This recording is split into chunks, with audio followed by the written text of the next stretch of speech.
en tu Hijo Jesucristo. Y gracias porque por tu Espíritu Santo hemos llegado a ser un solo cuerpo.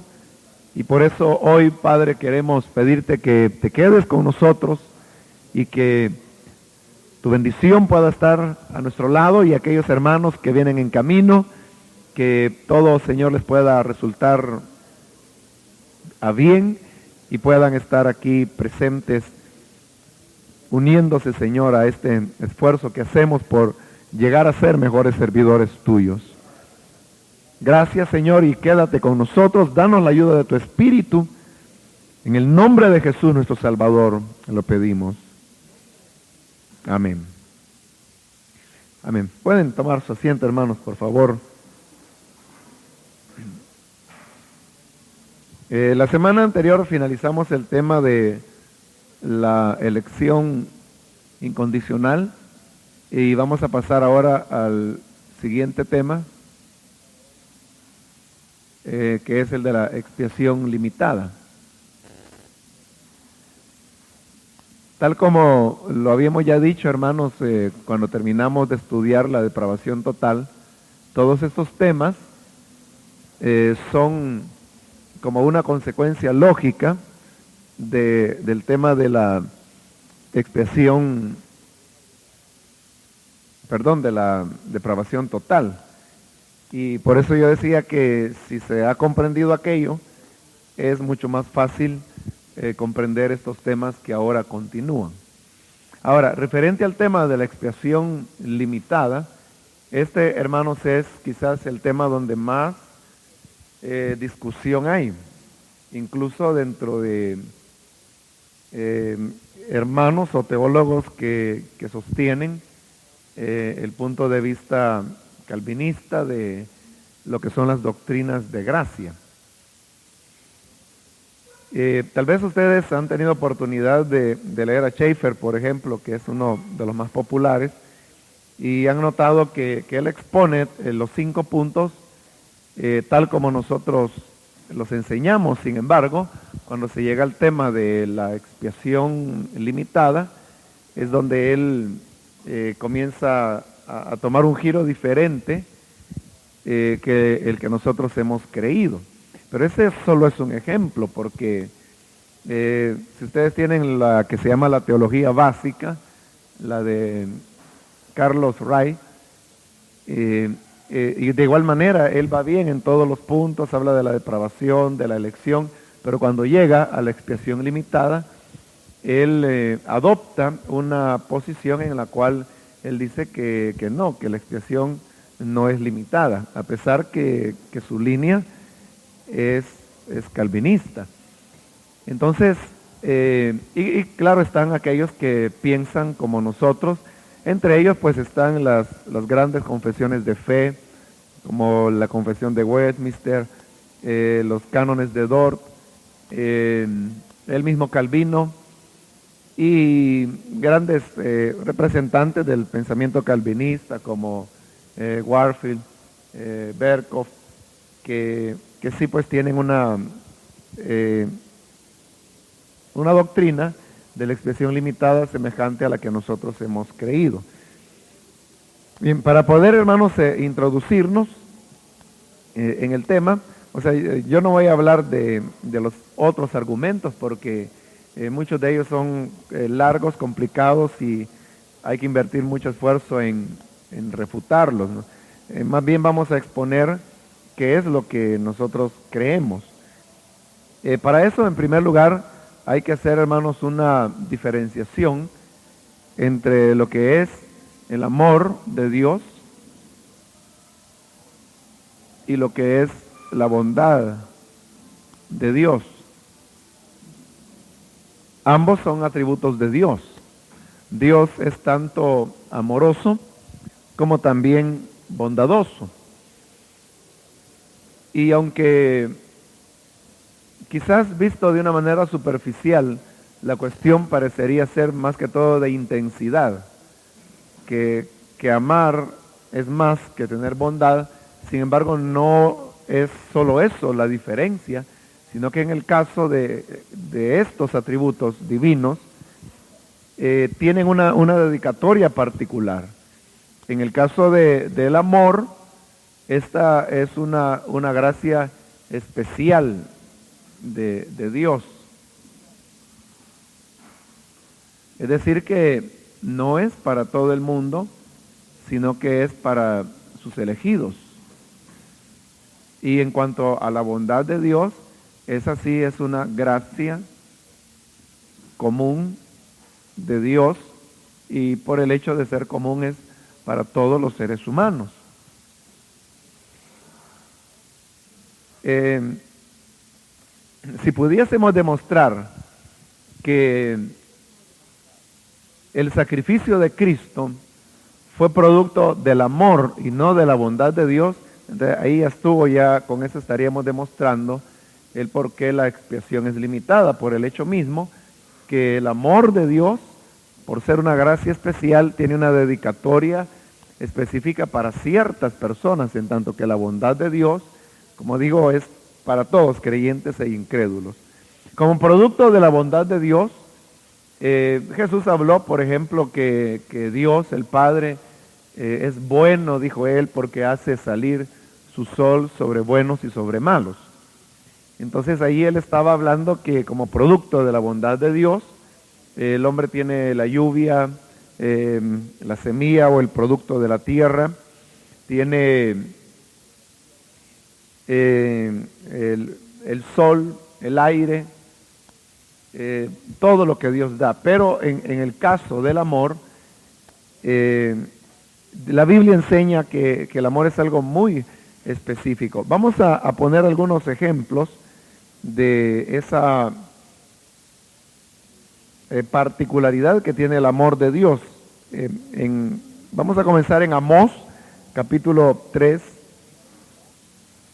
en el versículo 2, dice la palabra del Señor, refiriéndose al pueblo de Israel, les dice: a vosotros solamente he conocido de todas las familias de la tierra, por tanto os castigaré por todas vuestras maldades.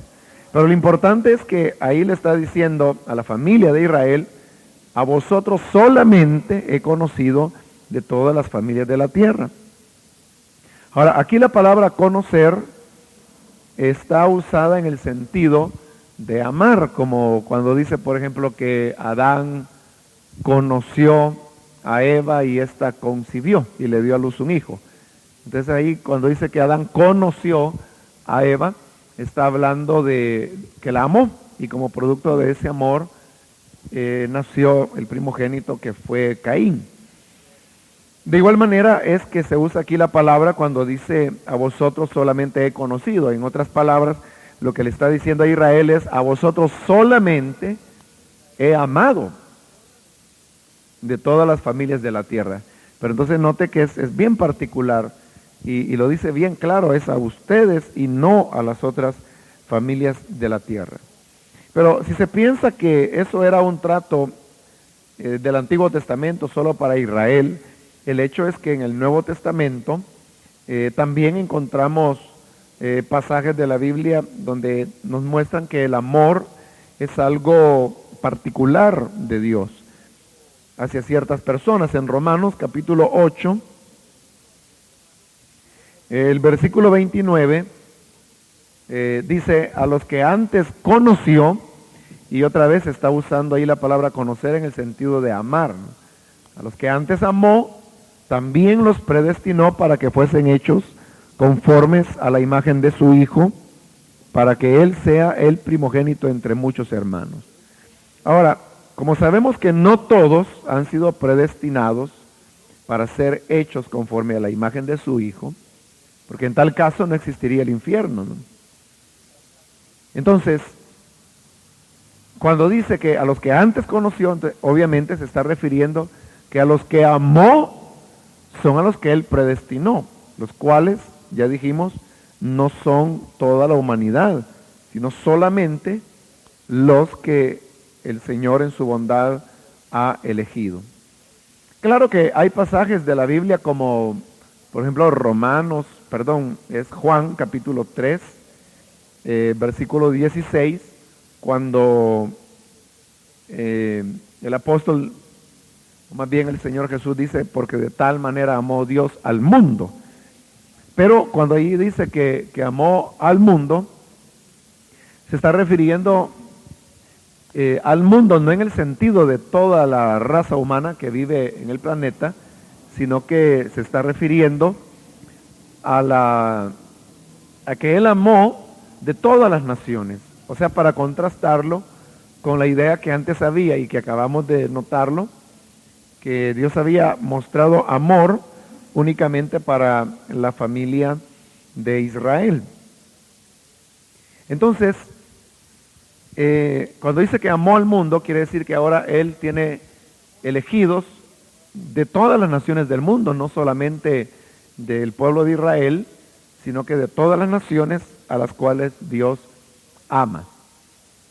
Entonces, todos estos pasajes, hermanos, nos enseñan que el amor de Dios es algo particular hacia ciertas personas. Ahora vamos al siguiente paso, y es qué es lo que produjo o cuáles son los resultados de ese amor de Dios. Vamos a verlo en primer lugar en la primera carta de Juan, en el capítulo número 4, primera de Juan, capítulo 4, versículo 10. Dice, en esto consiste el amor, no en que nosotros hayamos amado a Dios, sino en que Él nos amó a nosotros. Ahí está Dios amándonos a nosotros. Pero como resultado de ese amor dice, y envió a su Hijo en propiciación por nuestros pecados. Entonces note que el resultado del amor de Dios, que ya vimos que es un amor particular, da como resultado que envía a su Hijo en propiciación por los pecados de los que Él amó, que ya vimos que son un grupo particular de personas. Entonces, allí estamos notando cómo la entrega de Jesús en propiciación por el pecado es producto del amor a Dios, un amor que ya vimos es no para todas las familias de la tierra, sino para los que Él ha escogido. Pero vamos a dar un paso más adelante aún, yendo a Efesios, en el capítulo 5, versículo 25, donde dice, maridos, amad a vuestras mujeres, así como Cristo amó a la iglesia. Otra vez está hablando de un amor, del amor de Dios, pero de nuevo un grupo particular, que en este caso es la iglesia. Pero como resultado de ese amor a la iglesia, dice, y se entregó a sí mismo por ella. Es decir, el sacrificio de Cristo vino a ser para la iglesia, porque su sacrificio es producto del amor de Dios, y el amor de Dios es particular para la iglesia, para el pueblo del Señor. Entonces ahí tenemos, hermanos, ya es como una cadena, ¿no?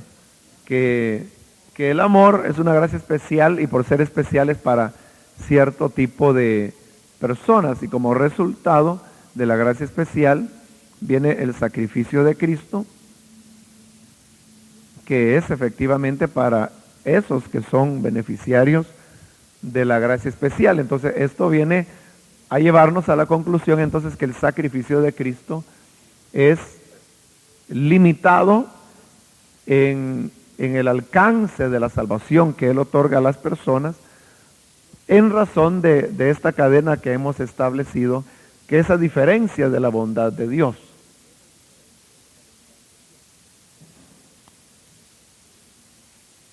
Bien, entonces aquí tenemos, hermanos, un argumento que nos conduce a entender entonces una base, una razón de por qué el sacrificio, el alcance del sacrificio de Cristo llega a ser limitado.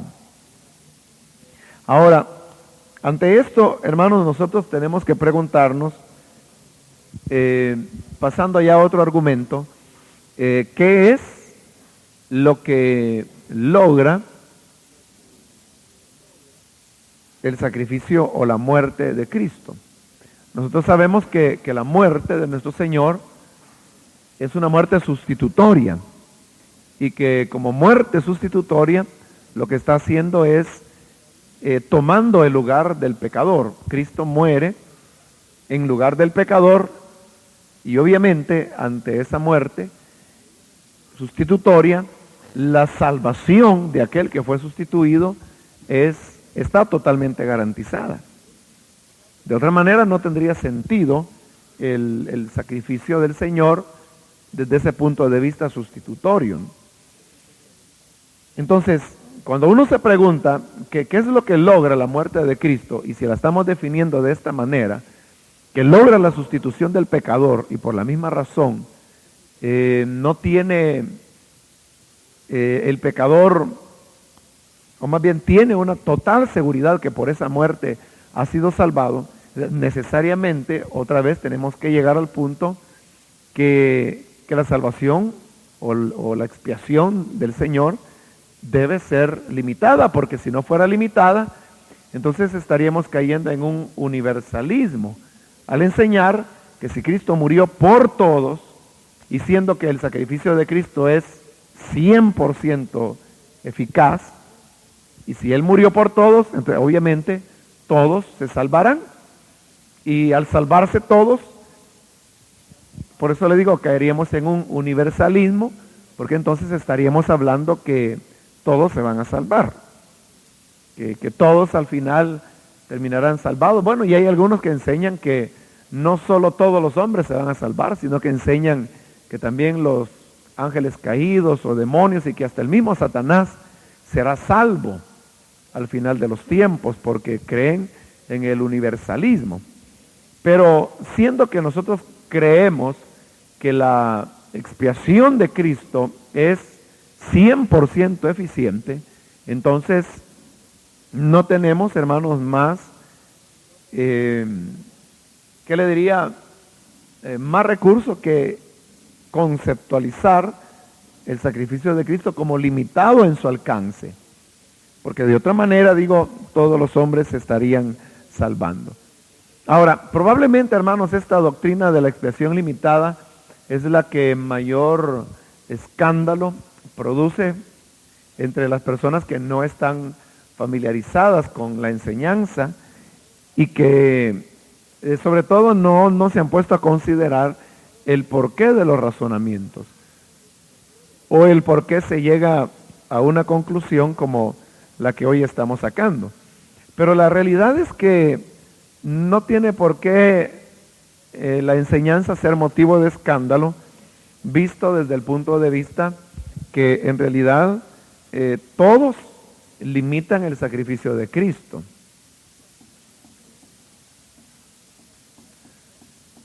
Lo único que hay dos formas en que el sacrificio de Cristo puede ser limitado. La mayor parte, lo que están limitando es el poder del sacrificio de Cristo. Y nosotros lo que estamos limitando es el alcance.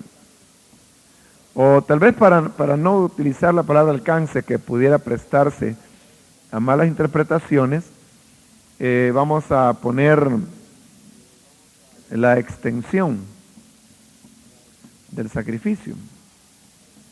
Entonces note que no solo nosotros estamos limitando el sacrificio de Cristo, todos lo limitan. O sea, no hay ningún sistema teológico cristiano que no limite el sacrificio de Cristo, todos lo limitan. Lo único que lo limitan en diferentes aspectos. Por ejemplo, aquellos que enseñan que Cristo murió por todo el mundo, por toda la humanidad, la explicación que ellos dan para no caer en un universalismo es que dicen que Cristo hizo la parte que a él le correspondía, pero que ahora al hombre le corresponde hacer la parte que a él le toca. Y una frase o una idea que repiten frecuentemente los que limitan el poder del sacrificio de Cristo es la siguiente. Ellos dicen: Dios puede dar 9 pasos hacia usted, pero el último es usted quien tiene que darlo. Entonces, el problema es que cuando ellos dicen eso, lo que están haciendo es que en la práctica, lo que están enseñando es que el sacrificio de Cristo no es suficiente. O sea, su poder está limitado, y está limitado a la aceptación o rechazamiento que el hombre pueda hacer de ese sacrificio de Jesús. Y por la misma razón, lo que se tiene entonces es una limitación de su poder. Ahora, el problema de esa idea es que no tiene una sustentación escritural. Más bien, es una idea contraria a la enseñanza que la palabra del Señor tiene, porque, por poner un ejemplo que es claro y que se encuentra en Hebreos, ahí la Escritura dice que el Señor con un solo sacrificio hizo perfecto, dice, de una vez y para siempre a los santificados, es decir, a los que Dios había apartado, a los escogidos. Ahí es bien claro que dice que con un solo sacrificio los hizo perfectos de una vez. De manera entonces que no es posible limitar el poder cuando la Biblia dice que el sacrificio es perfecto y es suficiente y no necesita más añadidura. Pero a pesar que la Biblia es muy clara en esas enseñanzas, esas personas que limitan el poder de la expiación de Cristo, insisten en que no, que el hombre tiene que hacer su parte, que Cristo pudo haber hecho todo, pudo haber muerto, pudo haber enviado su espíritu, pero que si el hombre no hace la parte que le corresponde, entonces en vano es todo lo que el Señor pudo haber hecho. Ahora, en el fondo, lo que se esconde detrás de todo esto es que al seguir el camino de una limitación del poder del sacrificio de Cristo, en lo que caemos es en un sistema de salvación por obras. Porque entonces viene Cristo y hace toda una obra redentora, pero que al final lo que va a determinar que si esa obra es o no es efectiva, será la obra humana de aceptación o rechazo de lo que el Señor haya hecho. Entonces llega un momento en que Dios hace todo y luego tiene que quedarse de brazos cruzados esperando y ojalá que estos entiendan y reciban el sacrificio de mi hijo para que sea efectivo, si no lo van a echar a perder. Entonces están limitando el poder de Dios y por la misma razón en el fondo están estableciendo un sistema por obras. Por eso es que a estas doctrinas yo prefiero llamarlas las doctrinas de gracia, porque lo que hace es eso, establecer que la salvación del hombre viene puramente por gracia. Ahora, cuando nosotros limitamos la extensión, ahí no estamos limitando el poder, ahí por el contrario, precisamente porque no se puede limitar el poder, es que tiene que limitarse el alcance o la extensión de quiénes son los que están recibiendo los beneficios de ese sacrificio de Jesús. Entonces, al limitar la extensión, no menguamos el poder, la eficacia del sacrificio de Cristo y por lo tanto nos conservamos dentro de de lo que la palabra de Dios presenta referente al sacrificio del Señor y se mantiene en pie la doctrina y sobre todo el hecho que Jesús, Dios, es quien otorga su gracia a quien Él quiere y Él es el que escoge y Él es el que aplica la salvación. Ahora, a este tipo de enseñanzas también se han levantado algunos argumentos, algunas objeciones, alguna o una de ellas, y quizás es la que con más insistencia se repite, es aquella que dicen que si Jesús murió no por toda la humanidad, sino que solamente por algunas personas, que eso se convierte en un obstáculo para el libre ofrecimiento del Evangelio. Porque entonces dicen, ¿cómo vamos a ir a predicarle al mundo arrepiéntanse y crean en el Evangelio cuando hay personas ahí que obviamente no han sido elegidas y que por la misma razón el sacrificio de Cristo no les alcanza a ellos. Entonces ellos dicen el predicador vendría a ser mentiroso o hipócrita porque está ofreciendo un sacrificio que no es para todos. Pero la realidad es que las cosas no funcionan así. El Señor ordenó que nosotros teníamos que predicar el Evangelio a toda criatura. Entonces nosotros tenemos que ofrecer el Evangelio libremente a todas las personas.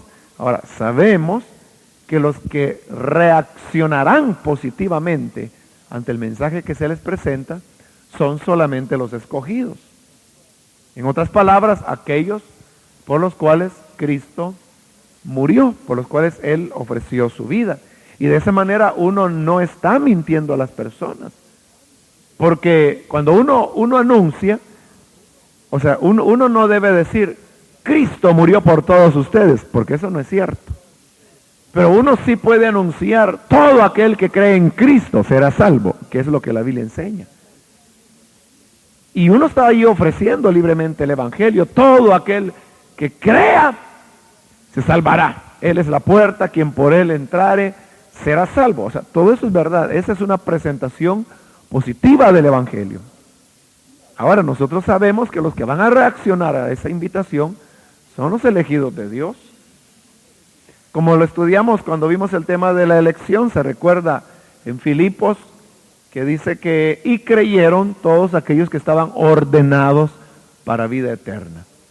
Entonces, los que Dios ha ordenado para vida eterna, que son los mismos por los cuales Jesús ofreció su vida, son los que terminarán creyendo el Evangelio.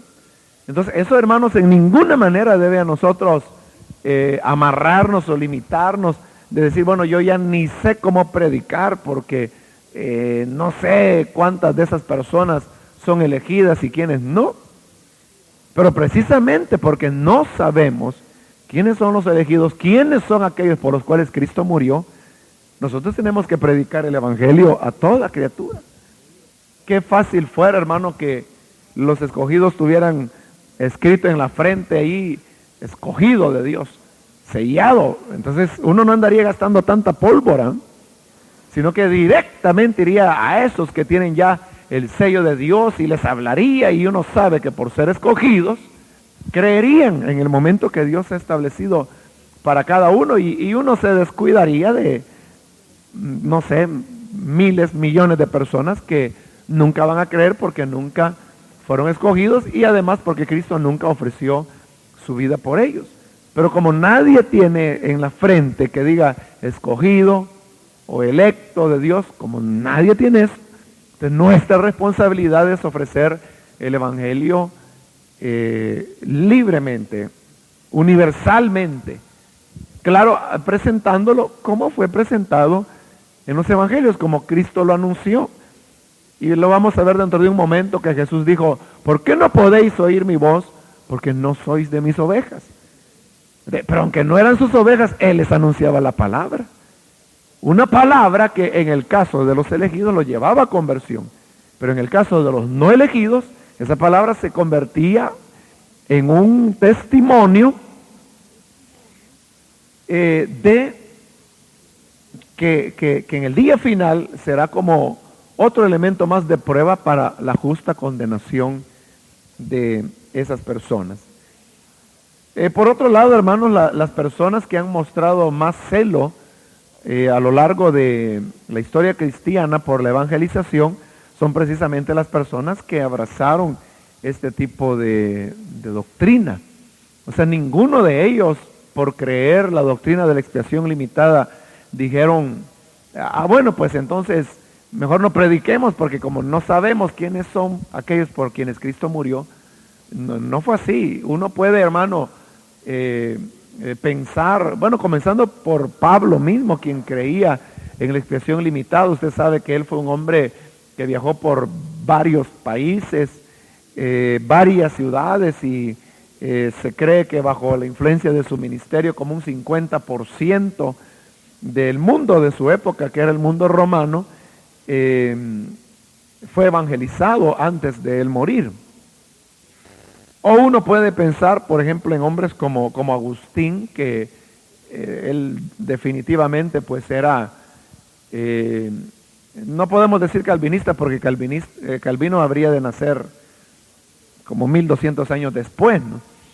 Pero realmente Calvino lo que hizo fue retomar.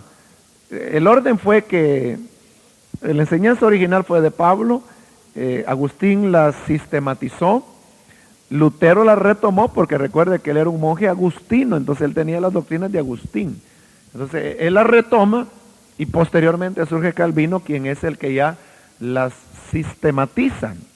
O sea, ese fue el gran mérito de Calvino, que logró poner en orden una serie de pensamientos que por siglos habían estado dispersos, que los elementos estaban ahí. O sea, Calvino no inventó nada nuevo, el mérito de él es...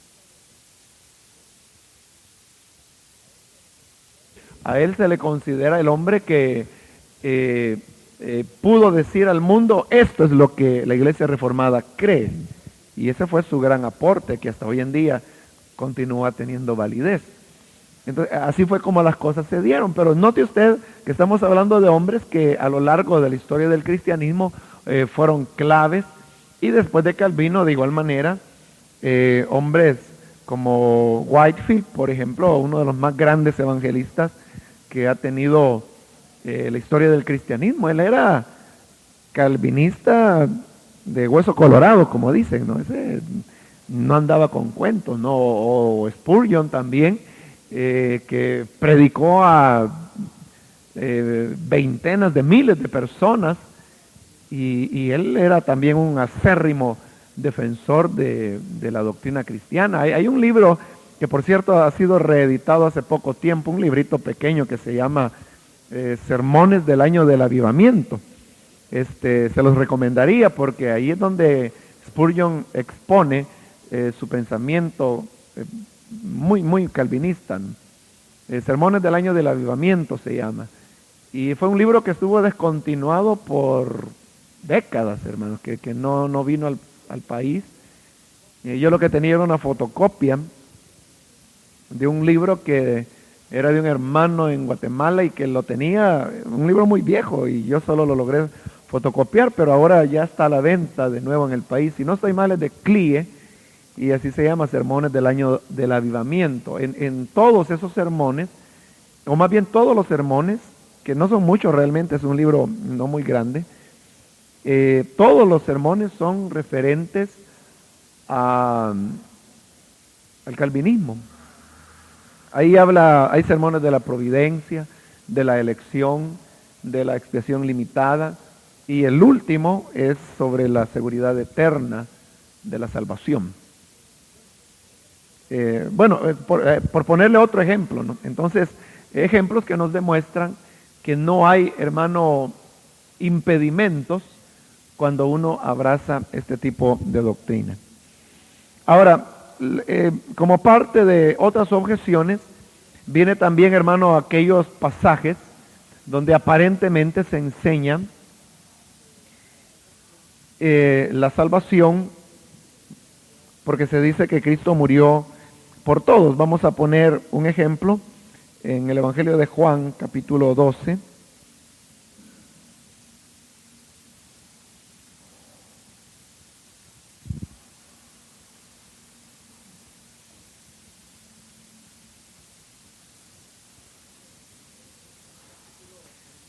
Versículo 32.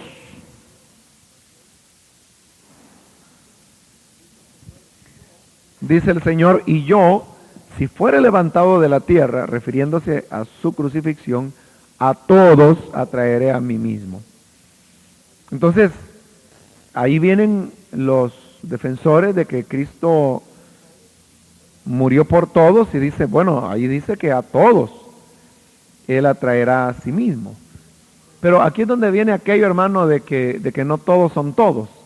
Y quizás quien de la mejor manera expresó la idea es Pink, el que escribió las doctrinas claves, cuando él pone el ejemplo del barco que se hunde frente a una costa. Y entonces al día siguiente en el periódico aparece la noticia y dice que el barco zozobró. Pero luego dice, pero todos se salvaron. Obviamente lo que quiere decir la noticia es que se salvaron todos los que venían en el barco. O sea, ese todos no es todos en absoluto, porque no todos estaban en el barco. O sea, la gente que estaba en la tierra o la que está leyendo el periódico al día siguiente tranquilamente en su casa, él no fue salvado porque él no estaba en el barco. Pero el periódico dice, todos se salvaron, pero se sobreentiende que todos los que habían estado en el barco. Entonces, así es como él explica que todos no significa todos en absoluto. Y ese es el caso acá, cuando dice, yo si fuere levantado de la tierra, a todos atraeré a mí mismo. Pero obviamente, cuando dice todos, se está refiriendo a todos sus elegidos. Otro ejemplo es en Romanos, en el capítulo 5,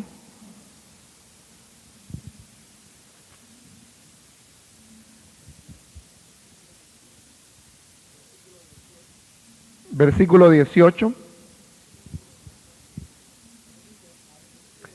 que nos dice, así que como por la transgresión de uno vino la condenación a todos los hombres, de la misma manera por la justicia de uno vino a todos los hombres la justificación de vida. Fíjese que este versículo es bastante engañoso, porque en el caso de la transgresión, y dice vino la condenación a todos los hombres, cuando dice todos los hombres, ahí sí es todos en absoluto, porque todos fuimos condenados en Adán. Pero como inmediatamente se afirma que de la misma manera por la justicia de uno, que es Jesús, vino a todos los hombres la justificación de vida, entonces parecería que la conclusión es que de la misma manera como todos fueron condenados en Adán, entonces todos en Jesús son ahora justificados. Pero si esa fuera la interpretación correcta, de nuevo estamos cayendo en un universalismo, porque entonces dice que por la justicia de uno, que fue la obediencia de Jesús, vino a todos los hombres la justificación de vida. Entonces, si esa fuera la interpretación, significa que todos los hombres tienen la justificación de vida. Entonces, hermanos, ya no prediquemos, ya no continuemos matándonos ahí y anunciando el evangelio a las personas, porque la justificación de vida ha venido a todos. Pero obviamente esa no puede ser la interpretación, porque Juan en el libro de Apocalipsis menciona que él vio a los hombres cuyos nombres no estaban escritos en el libro de la vida ser arrojados en el lago de fuego. Entonces, si él ya vio que habrán hombres que irán a parar al infierno, significa que la justificación de vida no es para todos los hombres, no es para toda la humanidad. De nuevo, ahí tenemos que entender que cuando dice que vino a todos, eso se debe entender a todos los escogidos, a todos aquellos por quienes Cristo murió, vino la justificación de vida. Veamos otro pasaje más, que es el que se encuentra en Segunda de Corintios, en el capítulo 5.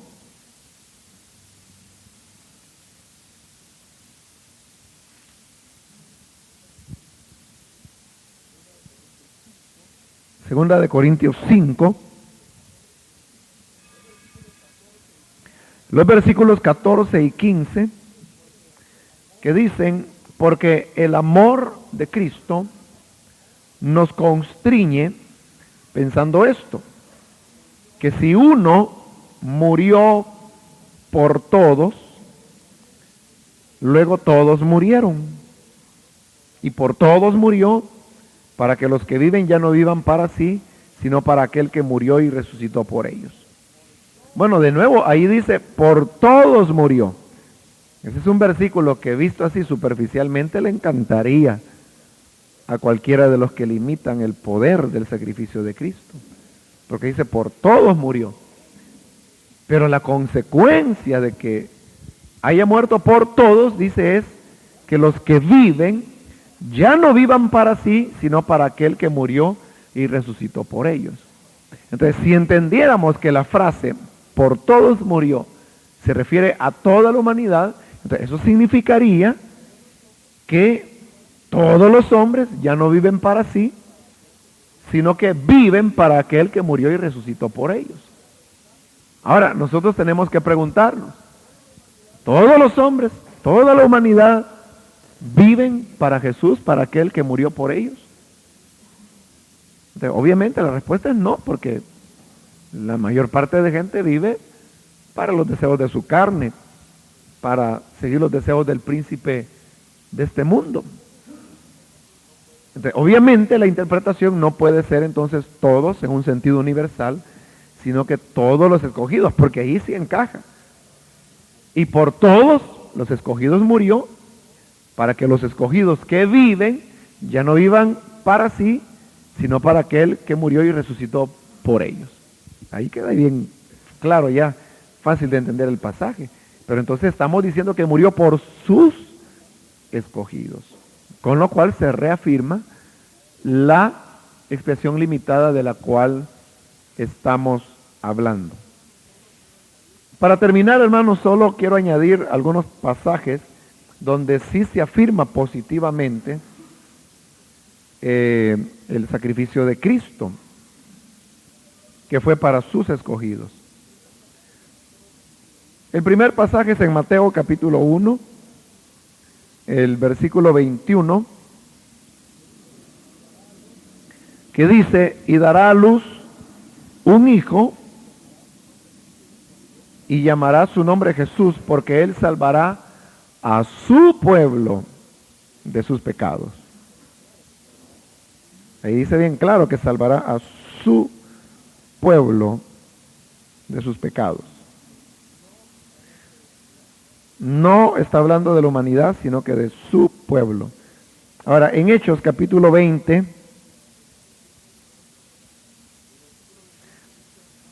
el versículo 28 dice, por tanto, mirad por vosotros y por todo el rebaño en que el Espíritu Santo os ha puesto por obispos para apacentar la iglesia del Señor, la cual Él ganó por su propia sangre.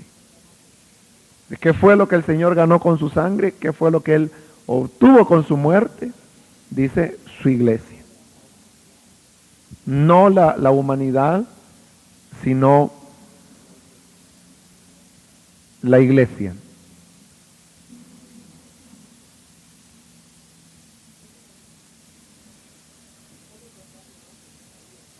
Otro pasaje más en Isaías capítulo 53, el versículo 8, dice, por cárcel y por juicio fue quitado, y su generación, ¿quién la contará? Porque fue cortado de la tierra de los vivientes. Y aquí viene, y por la rebelión de mi pueblo fue herido. O sea, no por la rebelión del mundo, sino por la rebelión de mi pueblo fue herido. Bien, entonces ahí, hermanos, estamos completando este tema de la expiación. Y no sé si tienen ustedes alguna pregunta, hermanos, alguna duda sobre el tema que hemos expuesto hoy.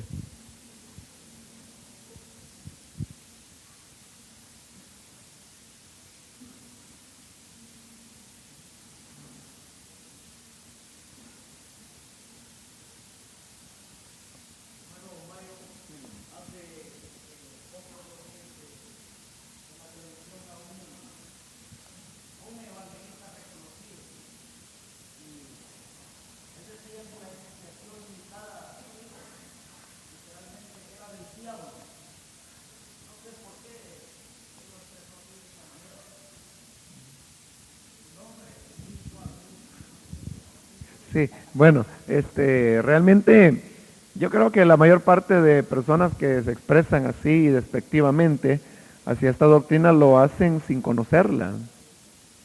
Y precisamente porque no la conocen, les mueve. Y también porque tienen una mala idea. Ellos creen que al hablar de expresión limitada uno está cerrando las puertas del Evangelio, y eso es algo que yo dije, que no, ¿verdad? Que por el contrario, nosotros creemos esto. Y yo creo que no hay iglesia quizás en Latinoamérica, pues que tenga tanto fervor por ganar almas como la tenemos nosotros. Entonces, eso no es cierto, ¿verdad? Que imposibilite a las personas de evangelizar. Yo creo que al contrario, ¿verdad? Nos anima a hacerlo. Pero todo se debe a una mala concepción, ¿no? Sí, hermano.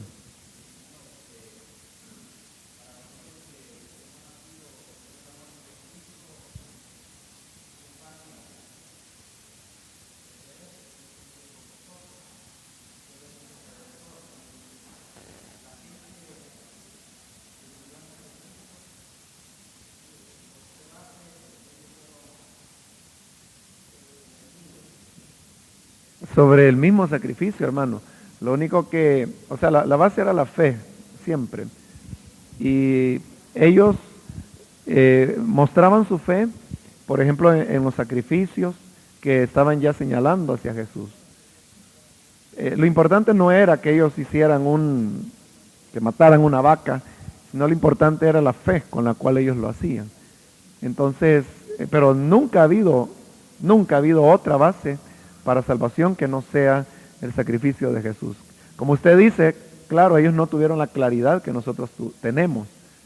Ellos vieron por sombras nada más, pero en medio de esas sombras ellos podían creer y fueron salvos de hecho, ¿no? Pero nosotros pues hemos alcanzado ahora por eso un nivel de gracia mayor y que igualmente nos hace responsables ante Dios.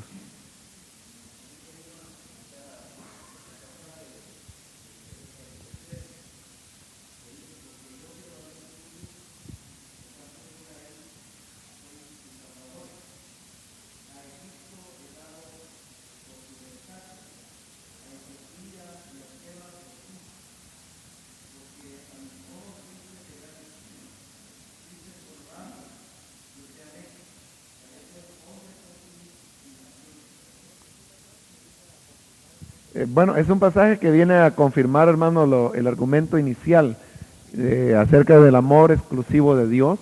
Y ahí lo que está hablando, pues, es que por causa de sus amados, Dios está dispuesto a vender naciones, levantar, destruir naciones, a fin de favorecer a sus escogidos.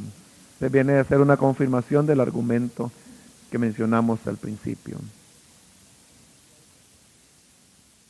No sé si hay otra pregunta, hermano.